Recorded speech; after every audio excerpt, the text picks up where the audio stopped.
ಹೇಳ್ಬೇಕಷ್ಟೇ. ಜನಕ್ಕೆ ಗೊತ್ತಾಗಲ್ಲ. ಆದ್ರೆ ನಾವು ವಿಚಾರ ತಿಳ್ಕೊಂಡ್ರೆ ಬೇರೆಯವ್ರು ಹೇಳಲಿಕ್ಕೆ ಸಾಧ್ಯ. ತಮಿಳ್ ಭಾಷೆ ಇತ್ತೀಚಿನ 700-800 ವರ್ಷಗಳಿಂದ ಪ್ರವರ್ಧಮಾನಕ್ಕೆ ಬಂದಿದ್ದು. ಕನ್ನಡ ಭಾಷೆಗೆ 2000 ವರ್ಷಗಳ ಇತಿಹಾಸ ಇದೆ. ಕವಿರಾಜ ಮಾರ್ಗ, ಅನ್ಬಿಡಿ ಶಾಸನ ಅಂತ ನಾವು ಕೇಳ್ಪಟ್ಟಿದ್ದೀವಿ. ಆದರೆ ಅದಕ್ಕಿಂತಲೂ ಹಿಂದೆ ಮಹಾಭಾರತದಲ್ಲಿ 5000 ವರ್ಷಗಳ ಹಿಂದೆಯೇ ಕರ್ನಾಟಕದ ಉದಾಹರಣೆ ಇದೆ. ಕರುನಾಡು ಅಂತ ಪ್ರಸ್ತಾಪ ಆಗಿದೆ. ಕನ್ನಡ ಭಾಷೆ ಉದಾಹರಣೆ ಆಗಿದೆ. ಇಡೀ ವಿಶ್ವದಲ್ಲೇ ನಾನು ಹೇಳ್ತಾ ಇರೋದು ಭಾರತ ಅಲ್ಲ. ದಯವಿಟ್ಟು ಹೋರಾಟಗಾರರು ಬೇರೆ ಕಡೆ ಭಾಷಣ ಮಾಡಲಿಕ್ಕೆ ಅನುಕೂಲ ಆಗುತ್ತೆ ತಿಳ್ಕೊಳ್ಳಿ. ಇಡೀ ವಿಶ್ವದಲ್ಲೇ ಬೆಳೆದಂಥ ಮೂಲ ಭಾಷೆಗಳು ಎರಡು. ಒಂದು ಸಂಸ್ಕೃತ ಮತ್ತು ಕನ್ನಡ ಜೊತೆ ಜೊತೆಯಲ್ಲೇ ಬೆಳೆದಂಥ ಭಾಷೆ. ಇವತ್ತು ಕಂಪ್ಯೂಟರ್ಗೆ ಒಂದ್ಕೊಳ ಭಾಷೆ ಯಾವುದು ಇಡೀ ವಿಶ್ವದಲ್ಲಿ ಅಂದಾಗ ಎಲ್ಲರೂ ಇಂಗ್ಲೀಷ್ ಅಂತಾರೆ. ತಪ್ಪು. ವಿಶ್ವದಲ್ಲಿರೋ ಭಾಷೆಗಳಿಗೆ ತುಂಬ ಚೆನ್ನಾಗಿ ಒಂದ್ಕೊಳ ಕಂಪ್ಯೂಟರ್ ಒಂದ್ಕೊಳ ಭಾಷೆ ಅಂದರೆ ಸಂಸ್ಕೃತ ಮತ್ತು ಕನ್ನಡನೇ. ಕನ್ನಡ ಬಹಳ ಚೆನ್ನಾಗಿ ಬಂದ್ಕೊಳ್ತದೆ. ಆಧುನಿಕವಾದಂಥ ಭಾಷೆ.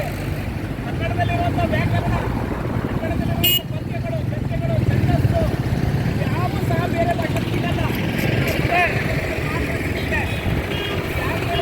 ಕನ್ನಡದ ಹಿಂದೆ ಏನು ಅಂತ ಅರ್ಥ ಮಾಡ್ಕೊಳ್ಳಿ. ಕನ್ನಡಕ್ಕೆ ಇತಿಹಾಸ ಇದೆ. ತಮಿಳಿಗೆ ಕೇಳುವಂತಹ ಕನ್ನಡ ತಮಿಳು ಭಾಷೆಯಿಂದ ಬಂದು ಅಂತಾನೆ ನೀವು ಮುಟ್ಟಾಳ ಕಮಲಾಸನ ಇದನ್ನು ದಯವಿಟ್ಟು ಅರ್ಥ ಮಾಡ್ಕೊಳ್ಳಿ. ಇವನ ಮೂಲ ಉದ್ದೇಶ ಏನು ಅಂತಂದ್ರೆ ಚಲನಚಿತ್ರಗಳು ಬಿದ್ದಿದೆ. ಅಟ್ಲೀಸ್ಟ್ ತಮಿಳ್ನಾಡಲ್ಲಾದ್ರೂ ಓಡ್ಲಿ. ರಾಜಕೀಯಕ್ಕೆ ಹೋದಾಗ ಕೈ ಸುಟ್ಕೊಂಡ ಓಲಿ ಈ ಥರ ತಮಿಳು ನನ್ನ ಕೈ ಎತ್ತಲಿ ಎನ್ನುವಂತಹ ಒಂದು ಸ್ವಾರ್ಥ ಮನೋಭಾವದಿಂದ ಈ ಥರ ಹೇಳಿಕೆಗಳನ್ನು ಕೊಟ್ಟಿದ್ದಾನೆ. ಆದರೆ ಕನ್ನಡದಲ್ಲಿದ್ದು, ಕನ್ನಡ ಅನ್ನ ತಿಂದು, ಕನ್ನಡದ ಗಾಳಿ ಕುಡಿದು, ಕನ್ನಡದ ನೀರು ಕುಡಿದು ಇಲ್ಲಿ ಮೊದಲ ಬಾರಿಗೆ ಅಭಿನಯಿಸಿದ ಚಿತ್ರ ಕನ್ನಡ. ನೆನ್ಪಿಟ್ಕೊಳ್ಳಿ.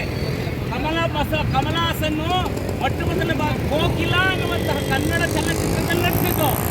ಅಂದರೆ ಮೊದಲು ಅನ್ನ ಕೊಟ್ಟಿದ್ದು ಕನ್ನಡ, ಬೆಳೆದದ್ದು ಕನ್ನಡ, ಉಸಿರಾಡಿದ್ದು ಕನ್ನಡ. ಇಂಥ ಕನ್ನಡ ದ್ರೋಹಿ ಇವನು ಹೋಗಿ ಏನೋ ಅಲ್ಪ ಸ್ವಲ್ಪ ದುಡ್ಡು ಮಾಡ್ಕೊಂಬಿಟ್ಟ ಅನ್ನೋ ಕಾರಣಕ್ಕೆ, ತಮಿಳುಗರನ್ನ ಮೆಚ್ಚಿಸ್ಬೇಕು ಅನ್ನೋ ಕಾರಣಕ್ಕೆ ತಮಿಳು ಭಾಷೆಗೆ ನಮ್ಮನ್ನು ಹೋಲಿಸ್ತಾನಲ್ಲ. ತಮಿಳು ಭಾಷೆಯಿಂದ ಕನ್ನಡ ಬಂತು ಅಂತ ಹೇಳ್ತಾನೆ ನಮ್ಮ ಮುಟ್ಟಾಳ. ಇಂಥ ಮುಟ್ಟಾಳ ಅಯೋಗ್ಯ ಮತ್ತೊಬ್ಬ ಇಲ್ಲ. ಹಾಗಾಗಿ ಈ ಸಂದರ್ಭದಲ್ಲಿ ಕನ್ನಡದ ಹಿರಿಮೆ ಏನಿದೆ ಅಷ್ಟು ಮಾತ್ರ ನಾನು ಹೇಳಿದ್ದೀನಿ. ಸಮಯ ಕೇಳಿದ್ದು ಹೇಳ್ಬೇಕಾಯ್ತು, ಆದರೆ ಅವ್ರು ಕೇಳಲಿಲ್ಲ. ಈಗ ಮತ್ತೆ ಬಂದು ಅವ್ರನ್ನೇ ಓಡಿಸ್ಕೊಳ್ತಾರೆ, ಮಾತಾಡ್ತಾರೆ. ಶ್ರೀರಾಜ್ಕುಮಾರ್ ಅವರೇ, ನೀವು ಅಪ್ಪಟ ಕನ್ನಡ ರಾಜ್ಕುಮಾರ್ ಅಂದರೆ ಒಂದು ಕನ್ನಡದ ಆಸ್ತಿ. ಅವ್ರ ಮಗ, ಅವ್ರ ಬಗ್ಗೆ ನೀವು ಅವ್ರ ಮಗ ಆಗಿ ಕನ್ನಡದ ಬಗ್ಗೆ ಅವಮಾನ ಆಗಾಗ ನೀವು ಮಾತಾಡ್ತಾ ಇರೋದು ನಮಗೆಲ್ಲ ತುಂಬ ನೋವಾಗ್ತಾ ಇದೆ. ಕೂಡಲೇ ನಾವು ಹೇಳ್ತೀವಿ ಕಮಲಾಸನ್, ಕೂಡಲೇ ಕ್ಷಮೆ ಕೇಳಬೇಕು. ಇಲ್ಲ ಮುಂದೆ ದಿನಗಳಲ್ಲಿ ನಿನ್ನ ಸಿನಿಮಾ ಯಾವುದೇ ಕರ್ನಾಟಕದಲ್ಲಿ ಬಿಡಲ್ಲ, ಮತ್ತು ಕರ್ನಾಟಕದಲ್ಲೂ ನೀನು ಕಾಲಿಡ